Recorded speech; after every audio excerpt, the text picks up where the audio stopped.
Now, a chord progression is simply a succession of musical chords, but when it's done the right way, a chord progression gives each chord a purpose, making your music more compelling, and it makes it make more sense. So in this video, you're gonna learn how to play chords that make your music flow and connect with your audience, so you can become a more effective musician and songwriter. So let's get started.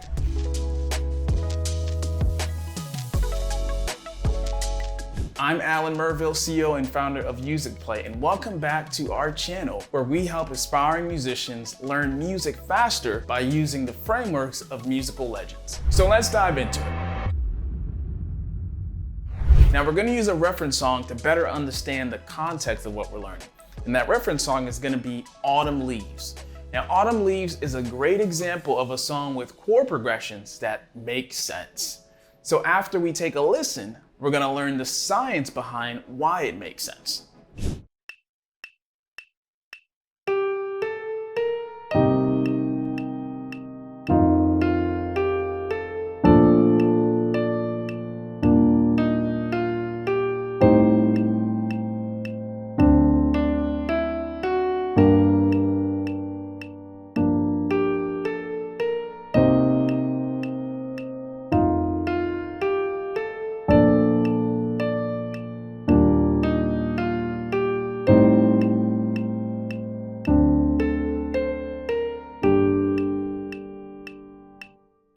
So in Autumn Leaves, the chords are resolving naturally, but why?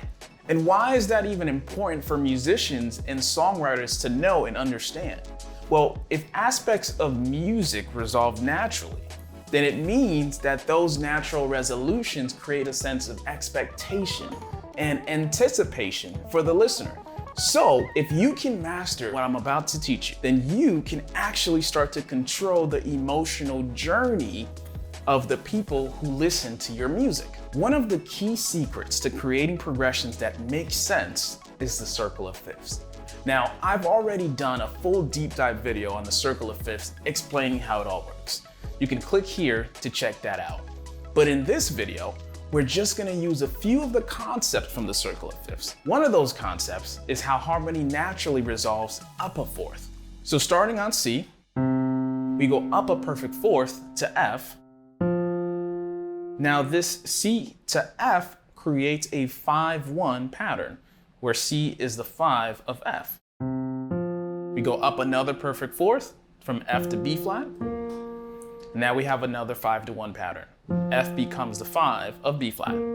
We go up another perfect fourth to E flat. B flat becomes the 5 of E flat, which is our new 1. And then from E flat, we go up a perfect fourth to A flat. We have another 5-1 pattern where E flat is the 5, A flat is the 1. Then we go up another perfect fourth from A flat to D flat, which creates another 5-1 where A flat is the 5, D flat is the 1. Up another perfect fourth from D flat to G flat, right? Where D flat is the 5, G flat is the 1. Then we go up another perfect fourth from G flat to B, 5-1 again. G flat or F sharp, now that we're transitioning.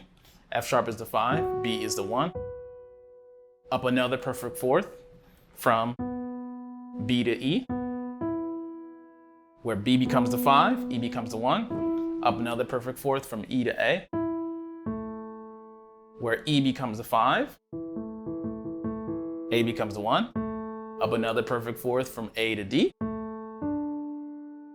where A becomes the 5, D becomes the 1. Then up another perfect fourth from D to G, where D becomes the 5 and G becomes the 1. And then we're back to C, where we go up another perfect fourth from G to C, where G is the 5 and C is the 1. So this whole entire cycle actually is a continuous cycle of 5-1 resolutions. Now, 5-1 resolutions are extremely important in music, not only because of the 5-1 bass motion, but also because of tritone resolutions. Now, let's go a little deeper. In every major key, we have one dominant chord. That dominant chord is found at the 5th scale degree. Now, here's what that looks like. So in the key of C major, we have a 1 major 7 at the 1st scale degree, a 2 minor 7 at the 2nd scale degree, a 3 minor 7, a 4 major 7 at the 4th scale degree, a 5 dominant 7 at the 5th scale degree, a 6 minor 7 at the 6th scale degree, and a 7 minor 7 flat 5 at the 7th scale degree.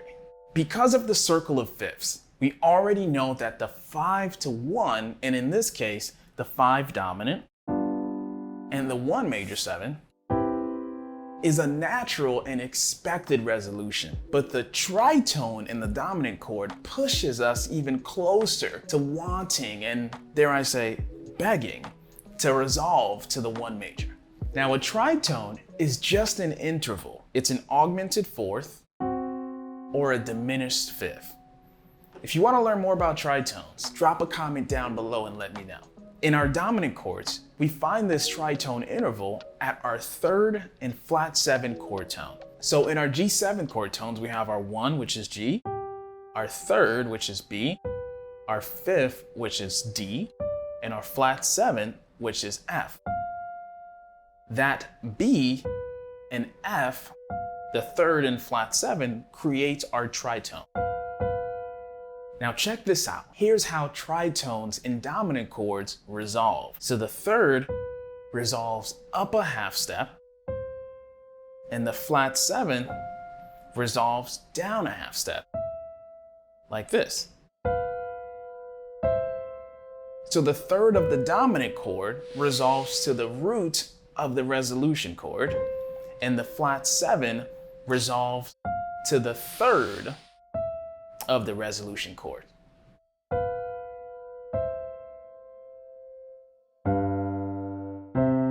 That's the expected and anticipated resolution chord for every dominant chord, which means that our ears are naturally tuned to resolving chords in this very specific way. So we've got the root motion with the circle of fifths, right?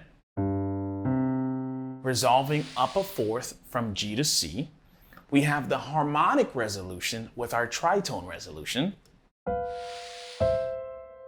Now I want to add one more tool that you can use to create chord progressions that not only make sense, but that push the listener in a particular direction. That tool is tendency tones. Now, tendency tones are simply notes that have a strong tendency to resolve to other notes. Now, if we look at our C major scale, and we play our 1 major triad, these notes that are being played are the most stable tones in this tonal center. So every other note that's diatonic to the C major scale that's not being played, which is D, F, A, and B, are considered tendency tones. And it simply means that each one of these notes tend to want to resolve to one of the stable tones. So the D, or the 2, wants to resolve down to the 1. The 4 wants to resolve down to the 3.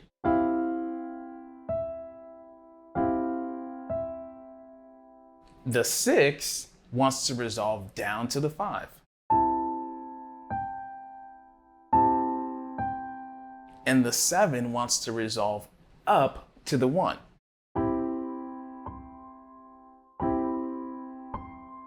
Now, just from this example alone, you're probably hearing some pretty familiar melodic ideas.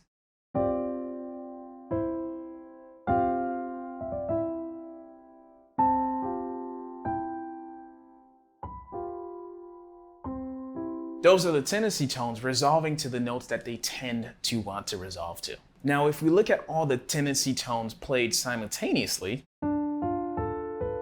they actually make up a G9 chord,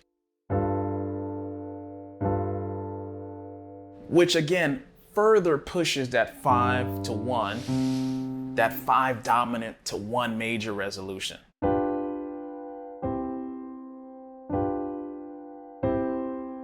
So we're learning the science behind what makes us as listeners resonate, anticipate, and expect certain musical resolutions. Hey, real quick, if you're getting tons of value from this video, then go ahead and smash that subscribe button and hit the notification bell so that you're notified each time we release new educational content. Now, when we analyze Autumn Leaves, we can better understand the science behind why the chord progressions naturally push you in a particular direction and why it makes sense. You can see the circle of fifths root motion, the tritone resolutions, and how the Tennessee tones are being used. So we have the C minor 7 resolving up a fourth to F dominant, which then resolves up a fourth to B flat major 7, which then resolves up a fourth to E flat.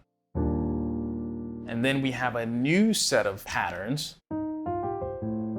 where an A minor 7 flat 5 resolves up a fourth to D7, which then resolves up a fourth to G minor. We can also find some dominant to 1 resolutions. We can see the F dominant resolving to its 1, B flat major. We can see the D7 resolving to G minor, right? That's another 5 to 1 resolution. Now, there's a couple more interesting things happening here that we're not going to talk about in this particular video. Some major 2-5-1s, some dominant 2-5-1s, some secondary dominants, and other interesting things, which we'll get into in our next video. Now, as musicians and songwriters, versatility and experimentation are what allow us to truly be creative. So you can find examples of the concepts that we learned in this video all throughout different genres and styles of music. Today's video is centered around expected and anticipated resolutions. But what happens when you set up an expected resolution and you don't resolve on the anticipated chord? Well, that's called deceptive resolution. We have an entire video about that. If you want to learn some amazing chord progressions, you can visit our website at musicplay.com. That's where you can access a huge library of chord progressions, but also in-depth music theory and lessons from some of the legends. You can get started for free. Just mention YouTube in the checkout. The link is in the description below.